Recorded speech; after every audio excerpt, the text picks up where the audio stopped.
similar topic that we got. Next topic that we got is the Netflix topics.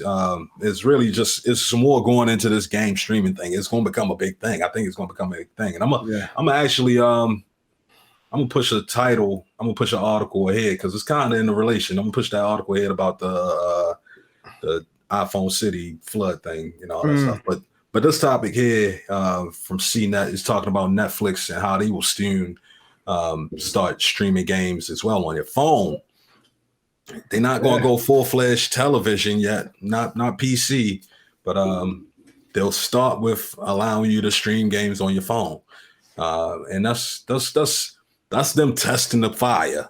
I mean, that's them putting their hand in and see how high they get before they start losing money. Well, I will ask, what do you think is more lucrative? So, because we'll dive deeper into the article, but just in the heading alone, as far as like it's pushing it out to the phone, like, do you feel that Netflix, like with them trying to go towards the phone first, is that because it's more lucrative, or is it a part of they just think it's more, it's easier? Because the phone is more because it's more personal. Because it gets into your heart deeper. I mean, you sleep with your phone, you wake with your phone. People take shits with their phone. I mean, so like, straight up, it's always with you.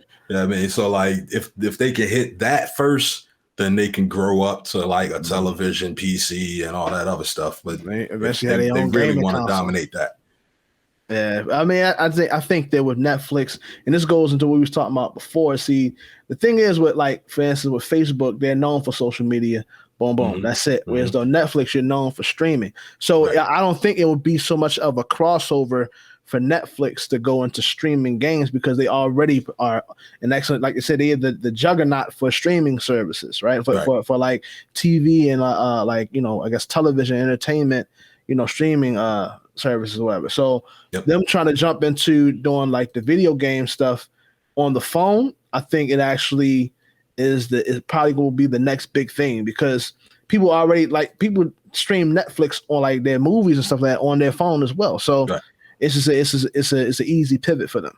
You know what I mean? But I know down here in the article, it talks more about like how it says expanding into like the video games, but they plan on making it like ad free. Starting off, it being ad free for mobile devices with no extra cost. So I think those are probably the things that has to be considered in the future, how that will work out. Because, like, for instance, when Disney Plus first came out, now I think it's up to maybe like $10. And first came out, it was like $6. Everybody remember Disney Plus had that fall off where they first came out, it was like $6. Then it went up to $8, and then people stopped. But I think that's the only thing the Netflix probably got to think about in the future. But I think it's the Trojan horse concept. I mean, they already got everybody with a Netflix account. I mean, so you're already paying the fee anyway to get in. So they looking for more ways to make it enticing for you to want to keep that Netflix account because most people get the Netflix account, they forget about it for 6 months, and then they got to make that determining fact whether they want to keep it or not. You know what I mean? But if they always have things to offer you, that's the thing that's worth it. What they were originally doing was hoping on all these originals. Like if we got these movie originals all the time, these show originals, then that'll keep people there, and it do. But it's not like gaming is a whole nother intimacy. I mean, like you in there and you feel like you tied to it all the time, and you doing stuff with it. You got emotional reactions to it. So like, it makes sense for Netflix to want to get into it because they already got people that have streaming service, and it's just something else that they can offer them. What gets me is that there's a crossover with those two, with a company like Facebook and a company like Netflix. Because Netflix is all streaming and Facebook is for the most part all video. I mean, all social media, but they getting in the video streaming. But the cross is like, when it comes to gaming, the new thing that's kind of become with gaming is the social aspect of it. Because things like Twitch, YouTube gaming and whatnot, it's a lot more communities where people are talking about the games that they play and they talking to each other. The consoles themselves and the games themselves, they have these party chats in them so you can communicate and stuff. Things like Discord, They allow people to chat and communicate. So that sort of pulls Facebook into the gaming world, because there's so much communication that's happening there, and they know that they all paying customers, so they know they're gonna make money off the ads. For Netflix, Netflix never really had a social component, which is kind of the thing that got me. Because when I look at YouTube, when I even look at Facebook, half of the, watching a video is one thing, but half of the fun of watching a video is reading them comments and the back and forth. Yeah. And if Facebook never, all these movies that they got, all the video that they got, they never built a comment section on any of these videos. And I'm like, I always hated that idea. Like, why not add commentary on, like, community commentary? Yeah. I think a part of the internet. So with how things first started, like the whole video gaming online thing, is that they were thriving on that social component. I remember that social component. I remember back when I first started playing just games online, right? We had Tony Hawk joint where you was able to talk back and forth with folks and all that. Mm-hmm. And you would expect it in this day and age. This was like maybe in 2020. Like, so this at least was like maybe 20. I think like either 19 or 20 years ago, right? When it just became a thing. So you think 20 years later, they would have they would understand that component is a part of the online gaming experience, whether it be console or like the PC or streaming or something like that. But the fact that they don't do that, these are clear indicators of like who is really into like what it is to take that, like what it takes for them to have a solid, video game platform. Right. And those who are just trying to, get their toes wet within the industry, is because these nuanced things, it ain't, now that you say it, it's not really a nuance. It shouldn't be something that'd be easily looked over, but it's a component that I think that they didn't focus on, which puts them in a position where it's like, you realize that they offer that service, but they're not maximizing on it. Right. And it's always like, it seems like it's always one of the things is like they could add it on there and they waiting to add it on there for when like the stock value go down. Like when they start realizing that they losing money, they'll be like, oh, well, we got this thing now. Yeah. You comment on videos. Look at that. We the first ones to innovate on that. They're like, nah, y'all really not, but thanks. Yeah, I mean, like, thanks, Netflix. But like, when it comes to game streaming, the hardest thing really, I'm watching it with Stadia. The hardest thing really has been like getting developers on board and actually having the software to support it, the hardware, software to support it. When it like Stadia, one of the big things that they announced a couple of weeks ago was that they have UE and they have Unity, and those two big companies, those are like two of the largest game engines that come out with games like every day. Every day there's a new game being made by either UE or Unity, and it's coming out on a mobile platform, coming out on the desktop, coming out on PC, coming out on consoles. And now that they actually found ways to support that, it makes it easier for them to actually get more ported games over, getting games that used to be only made for PC over to something like Stadia. And because that's Google only, that means Amazon has to do something similar. Because, I mean, if it's a feat, if it's something that is like, we had to put in work to make this possible, that means that Amazon is going to have to put in the same work. Facebook going to have to put in that work. Netflix, if they want to be able to do it, they got to put in that work. Microsoft, they already did it because they were like, our Xbox is basically a PC. It's a stripped down PC. It runs DirectX. So all our games that on Xbox work on PC, and when it comes to xCloud for game streaming, it's going to work there. Same thing. I mean, so they already, because they're a software first company, so they looked at that metric, they looked at it that way in comparison to like Sony, PlayStation. They kind of flopped a couple times between PlayStation 3 to go on PlayStation 4 with the software. That's why a lot of games aren't backwards compatible. Yeah, exactly. But to speak to that, now we were talking about it a little bit before, Mike, when I first got on, how I got Ninja Gaiden real quick. Ninja Gaiden is one of like my favorite series, video games, and it was first on the Xbox, but then they had this thing where stuff happened within the company who made that game, where the primary person who was responsible for making the game engine, like making the game what it was, left, but they still was left with the shell of the game.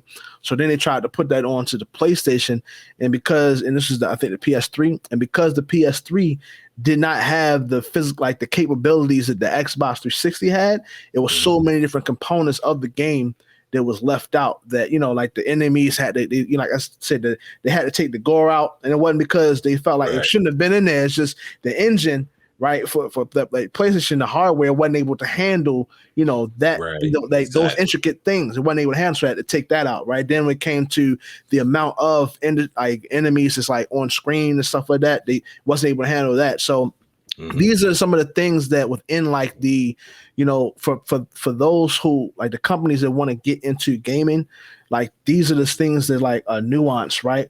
But they become bigger things down the line because they have to be tapped into like the player base. And you know, I think that because a lot of these like guys like fans with Netflix, I mean, we'll see what happens, but I think it goes into, you know, not so much of what type of original content they can create right now. I think it's more so who they're able to partner with. Like the way that Amazon Prime did it first, when it came to them like jumping into streaming videos and stuff like that, is that they would just offer, you know, people the opportunity to watch, you know, stuff online that's already out there, and then it eventually formulated into, you know, I remember that. Like they used to do it originally. It was just like, oh, you bought this DVD or you bought this Blu-ray.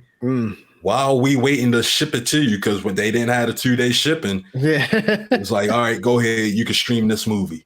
And like it got so popular that they were like, you know what, we're gonna just do Amazon Prime Video. There you go. You know what I mean, but originally it was just like, all right, the only movie you could watch was the DVD you bought from Amazon. I mean, while you wait for it to be shipped, you can watch it. So, but I think that, you know, if Netflix grabs a hold of that, where it's like, say for instance, they have a partnership where, you know, maybe for a little bit of time where, like, say they partner with I don't know who it is they can partner with out there, but if you bought a game through an actual like a game developer, right, not actually you know, a provider like, you know, Xbox or anything like that, but let's say they went directly to EA and was like, okay, you have certain people who bought, you know, the new Madden, right? So for people who are waiting to get that Madden, or, well, you know, you have to wait now, right? But you still trying to find a way to for them to be the segue or the middleman to that is where they should start. And I feel like if they don't start there, they're going to flop,